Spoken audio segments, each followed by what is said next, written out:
Hello बच्चों, good morning. आज हम पढ़ेंगे वाक्य प्रयोग एवं वाक्य परिवर्तन।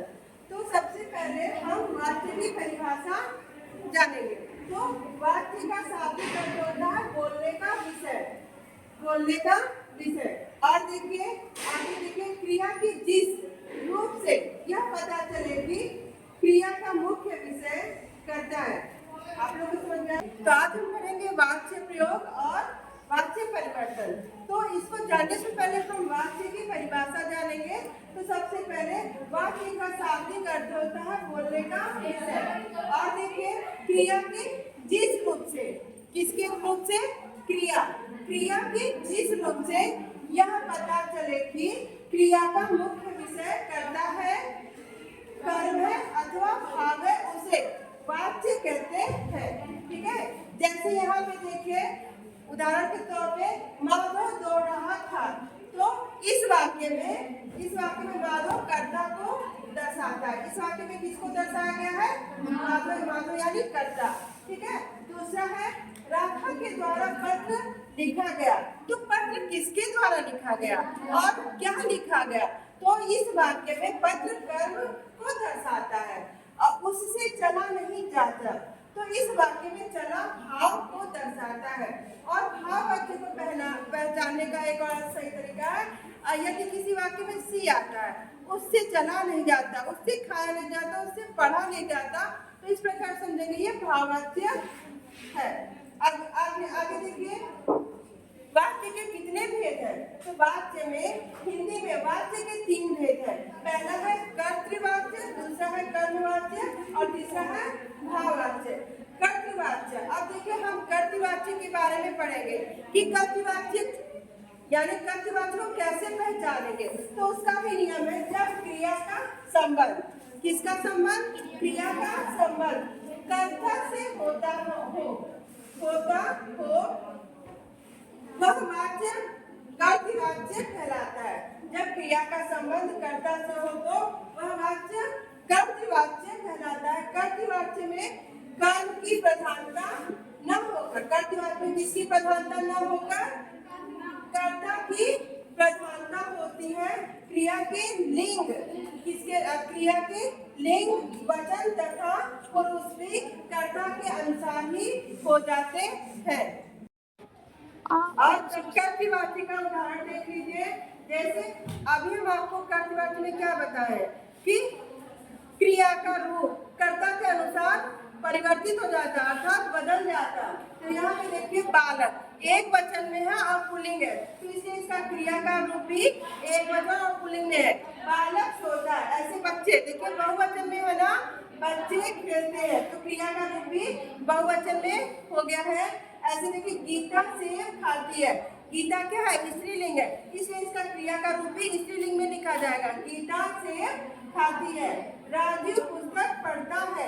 यहाँ देखिए राजू क्या है? पुल्लिंग में है लेकिन एक वचन में, इसलिए यहाँ पे क्रिया क्या हो गया? एक वचन पुल्लिंग हो गया है। तो राजू पुस्तक पढ़ता है। जब वाक्य में क्रिया कर्म के लिंग पुरुष और वचन के अनुसार होता है तो वाक्य कर्म में होता, कर्म वाच्य में होता है। जैसे नितिन से पुस्तक पढ़ी जाती है, माता द्वारा बच्चों को प्यार किया जाता है, नेताजी द्वारा भाषण दिया गया है। तो सबसे पहले आप पहचानिए इसमें कर्म क्या है। कर्म इस वाक्य में कर्म पुस्तक हो गया, इसमें बच्चे हो गए, इसमें भाषण हुआ। तो यहाँ देखिए पुस्तक, पुस्तक किस लिंग में है? स्त्रीलिंग में, इसलिए इसका क्रिया का रूप किस रूप में हो गया? स्त्रीलिंग में हो गया। इसी तरह राधा द्वारा कहानी सुनाई जाएगी, तो कहानी किस लिंग में है? स्त्रीलिंग में है, इसलिए इसकी क्रिया भी स्त्रीलिंग में हो गया। तो ये रहा कर्मवाच्य। अब हम पढ़ेंगे भाववाच्य। भाववाच्य, जब वाक्य में क्रिया का प्रयोग कर्ता और कर्म के अनुसार न होकर भाव के अनुसार होता है तो भाववाच्य कहते हैं। भाववाच्य का एक और नियम है, भाववाच्य में क्रिया या भाव की प्रधानता होती है। भाववाच्य में किसकी प्रधानता होती है? क्रिया भाव की प्रधानता होती है। इस वाक्य को पहचानने का सबसे सरल तरीका है, इसमें से और द्वारा शब्द का प्रयोग होता है। भाववाच्य में केवल अकर्मक क्रिया का ही प्रयोग होता है। उदाहरण स्वरूप देखिए, प्रांजल से बोला नहीं जाता, काजल से दौड़ा जाता है, सानिया से तैरा नहीं जाता, उसके द्वारा लिखा जाएगा। तो इन सभी वाक्यों में क्रिया के साथ कोई कर्म नहीं लगा हुआ, इसलिए ये अकर्म, इसमें भाववाच्य हमेशा अकर्मक क्रिया के रूप में ही प्रयोग होता है। ये रहा कर्मवाच्य और भाववाच्य। अब इसके बाद हम पढ़ाएंगे वाच्य परिवर्तन। हम वाच्य परिवर्तन देखेंगे। कर्मवाच्य से कर्मवाच्य में परिवर्तन। कर्मवाच्य में सकर्मक क्रियाओं वाले वाक्यों में होता है। कर्मवाच्य क्या होता है? सकर्मक क्रिया वाले वाक्यों में होता है। कर्तवाच्य से कर्मवाच्य में परिवर्तन के लिए कुछ निम्नलिखित बातों को ध्यान में रखना है। जैसे कर्ता के साथ हमसे के द्वारा अथवा द्वारा विभक्ति लगाकर कर्मवाच्य बनाया जा सकता है। और दूसरा क्या है? कर्तवाच्य की प्रधान क्रिया को हम सामान्य भूतकाल की क्रिया के रूप में परिवर्तित किया जाता है। तो ये दो नियम है। उदाहरण के स्वरूप देखिए, जैसे कर्तवाच्य वाला वाक्य देखिए, पहले मेरी माँ ने लिखा। तो यहाँ पे देखिए कर्ता मेरी माँ है, तो इसके द्वारा इनके पास, कर्ता के पास कौन सी विभक्ति लगाएंगे? के द्वारा। ठीक है, तो वाक्य क्या बन जाएगा और क्रिया किसमें बदल जाएगा? सामान्य भूत में। तो वह लेख मेरी माँ के द्वारा लिखा गया है। सीता खाना खाती है, तो यहाँ पे सीता कर्ता है, कर्ता के पास हम के द्वारा विभक्ति लगाए, सीता के द्वारा खाना खाया गया।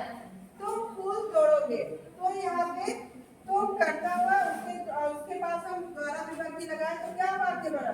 तुम्हारे द्वारा फूल तोड़ा गया। कर्तवाच्य से भाववाच्य में परिवर्तन। तो कर्तवाच्य से भाववाच्य में कैसे परिवर्तन होता है, इसके कुछ नियम है। तो पहले ये जान लीजिए कि भाववाच्य में अकर्मक क्रिया होती है, अर्थात ऐसे वाक्यों में कर्म नहीं होता। ठीक है, और देखिए कर्तवाच्य वाक्यों से भाववाच्य वाक्यों के निर्माण में निम्नलिखित बातों पर ध्यान देना आवश्यक है। कर्तवाच्य से भाववाच्य में परिवर्तन। तो कर्तवाच्य से भाववाच्य में परिवर्तन के लिए पहले कुछ नियमों का विशेष ध्यान देना होता है। भाववाच्य में अकर्मक क्रिया होती है, अर्थात ऐसे वाक्यों में कर्म नहीं होता। कर्तवाच्य वाक्यों से भाववाच्य वाक्यों के निर्माण में निम्नलिखित बातों पर ध्यान देना आवश्यक है। जैसे कर्तवाच्य वाक्यों में आते कर्ता के ना, कर्तवाच्य वाक्यों में आते कर्ता के साथ हम से अथवा द्वारा विभक्ति जोड़कर भाववाच्य बनाए जाते हैं। जाना क्रिया के रूप कर्तवाच्य के काल भेद के अनुसार जुड़कर भाववाच्य वाक्य का निर्माण करते हैं। भाववाच्य वाक्यों में क्रिया सदा अन्य पुरुष, पुल्लिंग तथा एक वचन रहती है।